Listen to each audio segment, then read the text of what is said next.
오미크론 변이 감염 사례가 전체의 60%에 육박하고 있습니다. 무증상 감염자의 의무 격리 기간은 5일로 줄었습니다. 코로나19 일일 평균 확진자 수가 24만 명을 넘어섰습니다. LA에서도 오늘 10,000명에 육박하는 신규 확진자가 나왔습니다.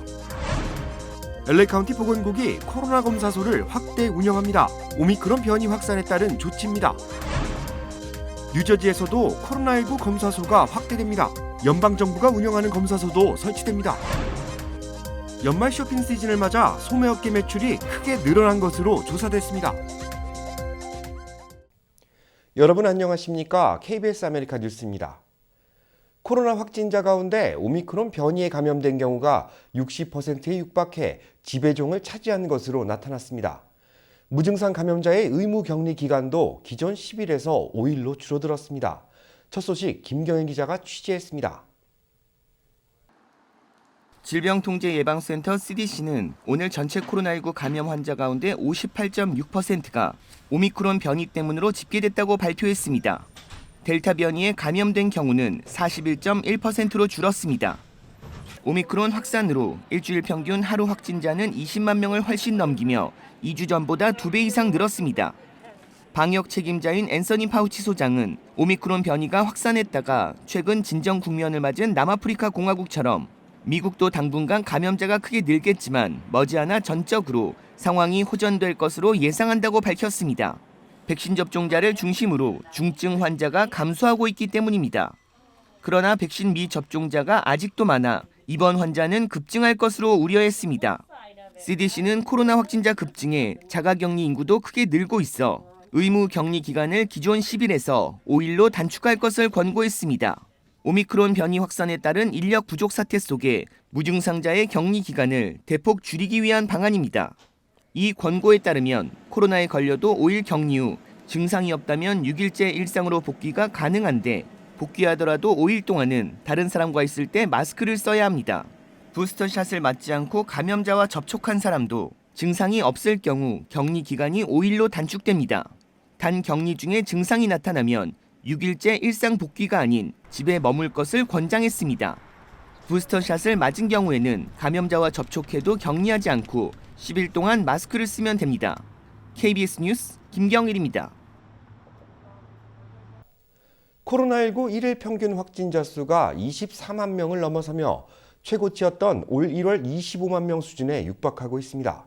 LA에서도 오늘 하루 동안 9,473명의 신규 확진자가 나왔습니다. 한보경 기자가 보도합니다. 뉴욕 한복판인 타임스스퀘어 코로나19 검사소에 진단검사를 받기 위한 긴 줄이 늘어서 있습니다. 미국 전체 하루 코로나19 확진자 수가 24만 명을 넘어섰는데 이 가운데 3만 4천 명 가까이가 뉴욕에서 나오고 있습니다. 뉴욕 확진자의 90% 이상은 오미크론 감염입니다. 오미크론이 급속도로 퍼지면서 백신 접종소엔 3차 접종을 하려는 발길도 이어지고 있습니다.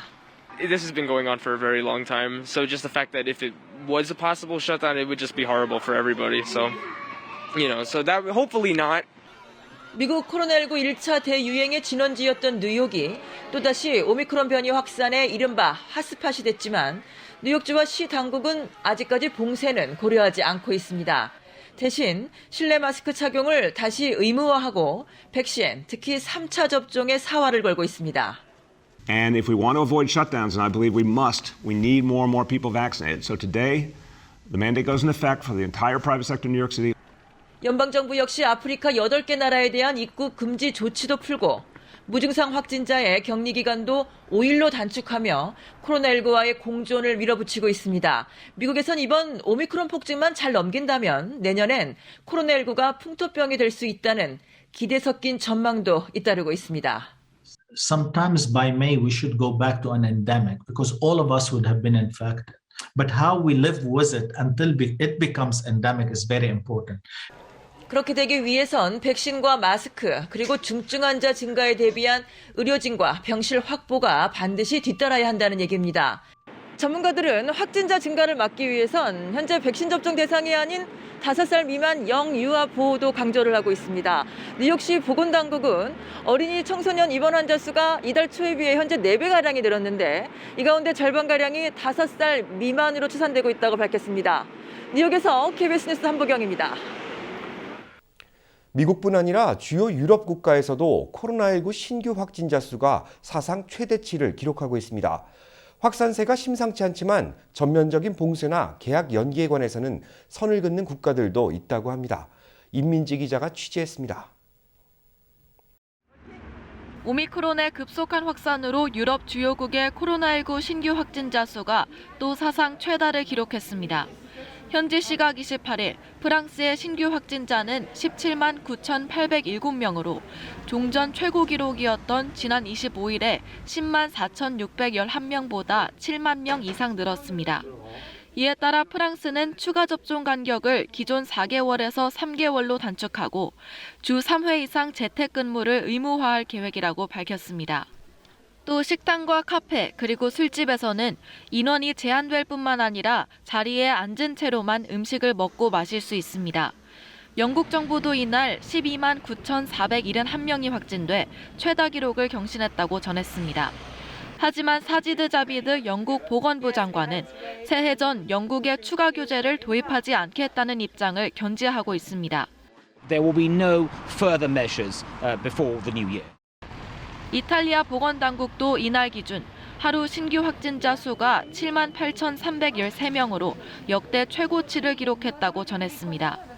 프랑스와 영국 그리고 이탈리아만큼 신규 확진자가 많지 않은 다른 유럽 국가들도 경계 태세를 갖추고 있습니다.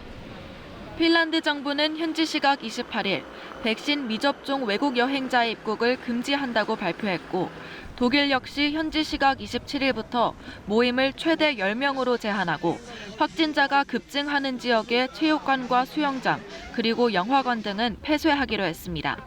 KBS 뉴스 임민지입니다. LA 카운티 보건국이 코로나 검사소를 확대 운영합니다. 오미크론 변이 확산에 따른 조치입니다. LA 카운티 보건국은 코로나 검사 수요 증가에 따라 검사소를 확대 운영한다고 밝혔습니다. 확진자가 많이 나오는 지역에는 이동식 검사소를 추가 배치해 검사가 원활히 이루어질 수 있도록 지원할 방침입니다. 그동안 중단됐던 자가검사 키트 배송도 다시 시작됩니다. 신청자에게 가정에서 검사가 가능한 키트를 배달하는 방식인데 48시간 이내 결과를 받아볼 수 있습니다. 가정용 검사 키트는 페덱스를 통해 배송되며 반송 역시 페덱스를 통해 이루어집니다. 오미크론 변이 확산에 따라 LA 카운티 코로나 검사소는 주중은 물론 주말에도 운영됩니다. 거주지에 인접한 검사소는 온라인 웹사이트를 통해 확인할 수 있으며 장소에 따라 예약이 필요한 경우도 있습니다. 뉴저지에서도 코로나19 검사소가 확대되고 있습니다. 연방정부가 지난주 뉴욕에 처음 설치한 검사소도 뉴저지에 들어설 예정입니다. 제1사 뉴욕 KBTV 김경선 기자가 취재했습니다. 오미크론 확산에 대응하기 위해 뉴저지의 지방도시들에서는 하나둘씩 새로운 방역수칙을 내놓고 있습니다. MBC 등에 따르면 내일부터 호보켄의 경우 실내 사업장에서의 마스크 착용 의무화 조치를 다시 시행합니다. 이에 2세 이상의 주민들은 실내 공공시설 및 사업장에서 마스크를 항시 착용해야 합니다. 패터슨 시정부도 오늘 모든 실내 장소에서의 마스크 착용을 의무화할 것이라고 밝혔습니다. 뉴욕에서는 12월 31일부터 1월 10일까지 뉴저지에서는 최초로 실내 장소 입장 시 5세 이상 모든 주민들을 대상으로 백신 접종 증명을 요구합니다. 또한 앞서 지난 19일부터 실내 마스크 착용 의무화 조치를 시행한 바 있습니다. 또한 주내 코로나19 검사에 대한 수요가 급증한 가운데 뉴저지 버겐 카운티에서는 추가로 코로나19 검사소가 설치되고 있습니다. 웹사이트를 통해 자세한 검사소 정보와 운영 시간을 확인할 수 있으며 사전 예약이 필요합니다. 내일은 라마포 컬리지에서 오전 11시에서 오후 2시까지, 콜론홀에서는 오전 10시에서 오후 3시까지 검사소가 운영될 예정입니다. 한편 오늘 백악관은 지난주부터 뉴욕시에 설치되었던 연방정부의 코로나19 검사소를 뉴저지에도 설치할 예정이라고 밝혔습니다. 이에 뉴저지 보건부는 질병통제예방센터 CDC와 협력하여 검사소 설치 장소 및 운영 시간을 정합니다. 이에 필머피 뉴저지 주지사는 연방검사소가 주내 코로나19 확산에 대응하는 귀중한 수단이 될 것이라고 평가했습니다. KBTV 뉴스 김여선입니다. 물류대란 여파로 물량 공급이 원활하게 이루어지지 못하고 있는 것도 문제입니다. 그런데 연말 쇼핑 시즌 소매업계 매출은 크게 늘어난 것으로 조사됐습니다. 마스터카드사의 집계 결과 지난달 1일부터 이달 24일까지 이뤄진 소매 판매는 지난해 같은 기간보다 8.5%가량 증가했습니다. 이는 같은 기간 비교된 자료 가운데 17년 만에 최대 폭으로 늘어난 것입니다. 소매 판매는 온라인을 중심으로 크게 늘었는데 지난해 같은 기간보다는 11%, 2년 전인 2019년과 비교하면 61%나 늘어났습니다.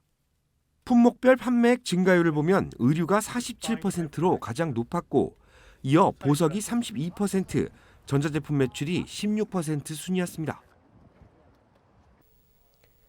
연말을 맞아 소매 판매는 늘고 있지만 내년도 경제 성장에 대한 전망은 어둡다는 예측입니다. 경제 분석가들이 내년 1분기 경제 성장률을 일제히 하향 조정했는데 오미크론 변이 확산에 따른 것으로 풀이됩니다. 내년 1분기 경제 성장률이 2.2%대에 머물 것이라는 부정적인 전망이 나왔습니다. 기존 전망치인 5.2%에서 3%포인트나 하락한 수치인데 오미크론 변이 확산에 따른 것입니다. 금융정보 제공업체 무디스 애널리틱스는 변이 바이러스 확산에 따라 여행 지출이 감소할 것으로 예견되며 그간 활발하게 이뤄지던 스포츠와 공연도 타격을 받을 것이라고 전망했습니다.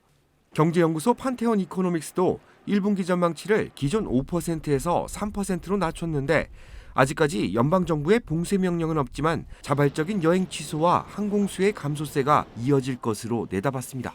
팬데믹 사태가 한창이던 수준까지 경제 성장률이 뒤처지지는 않지만 오미크론 변이 여파가 경제 성장과 고용 시장에 분명한 악영향을 미칠 것이라는 분석입니다. 다음 달 네바다 라스베이거스에서 세계 최대 전자정보기술 박람회 CES가 열립니다. 팬데믹 사태 이후 2년 만에 열리는 대면 행사인데 최근 불거진 오미크론 변이 여파로 주요 IT 기업들이 불참할 것을 결정했습니다.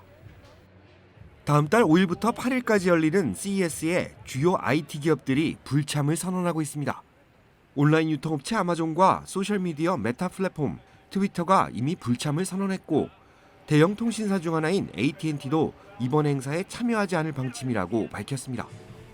세계 최대 소프트웨어 업체인 마이크로소프트 역시 이번 CES의 모든 행사를 취소했다고 전했습니다.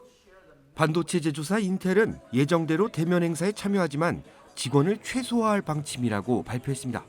CES에 참여하는 주요 IT 기업들이 줄며 행사 열기가 식을 수 있다는 우려도 나오고 있습니다. 반면 한국 기업을 포함 참가하는 업체들은 평소 때보다 더 주목받을 가능성이 높아졌다는 분석입니다. 한국을 대표하는 삼성과 LG, 현대차그룹은 예정대로 이번 CES에 참석해 최신 기술을 선보임과 동시 기업별로 기조연설과 대면 행사도 진행한다는 계획입니다. KBS 아메리카 뉴스는 여러분들의 제보를 소중하게 생각합니다. 오늘 뉴스 마칩니다. 고맙습니다.